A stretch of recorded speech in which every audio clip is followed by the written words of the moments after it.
The reason that we love buying dairy from the Amish is that they don't pasteurize their dairy. It's actually illegal. So I've been seeing people stitch this video a lot, talking about the potential dangers of drinking raw milk, and I agree with them, and I just don't have much more to add on to what's already been said because it's accurate. But there are a couple things that I'm seeing that not really anyone has mentioned that made me realize this girlie is really misinformed, and that I have a good perspective on as someone who's been in the dairy and agriculture industry my entire adult life. The first is when she said that pasteurization makes milk indigestible to humans, and that's why people are lactose intolerant. That is just not true. It's an urban legend. There really is just no real science to back that. I will say, if she was having issue eating dairy before getting milk from this farm, they might be using cows with A2 genetics, which there's more evidence coming out that their protein is a bit easier for people to digest. But again, that would have nothing to do if the milk is pasteurized or not. Second, I don't necessarily disagree with her when she said if handled properly, raw milk and raw milk cheese can be safe to eat. I mean, European countries have raw milk cheese, and an oyster can kill you if you get a bad one. I don't necessarily think it's any more riskier than that, as long as you're aware of the risk. But again, it has to be handled properly, which is why there are special certifications for dairies to get for them to be able to sell raw milk and raw milk cheese. And you know, certain states it is banned outright, but many do have licensing that dairies can get to be able to sell their raw milk products. But it is a lot more rigmarole and red tape to do it, because we want to ensure that you're doing everything possible to keep the potential of foodborne illness at a minimum.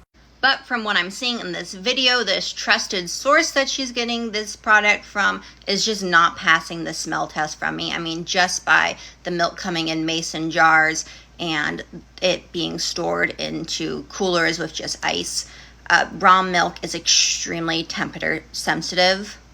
So while I'm not 100% certain, I don't think she's buying from a raw milk dairy, or possibly not even a licensed dairy at all. To me, what it's looking like is she has a thing called a cow share, which is basically some legal loophole where you are signing a contract and buying part of the cow. So the person that actually owns the cow can legally just gift you the products that is being made with that cow's milk, because you're not actually buying the product. You already own part of the cow.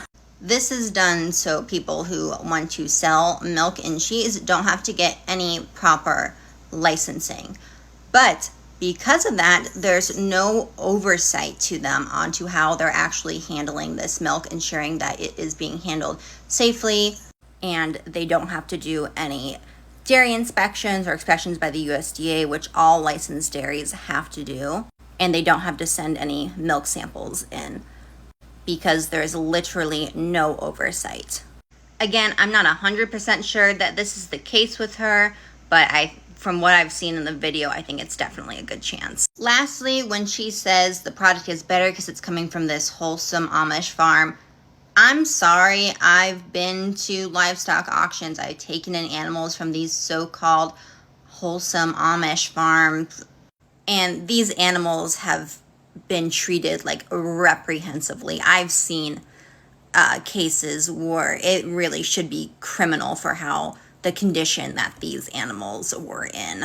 And you know, I don't want to generalize all Amish people, because I'm sure there are some that do, care for their animals, but from what I've seen, it is a very alarming number. I mean, most of them have never even seen a veterinarian.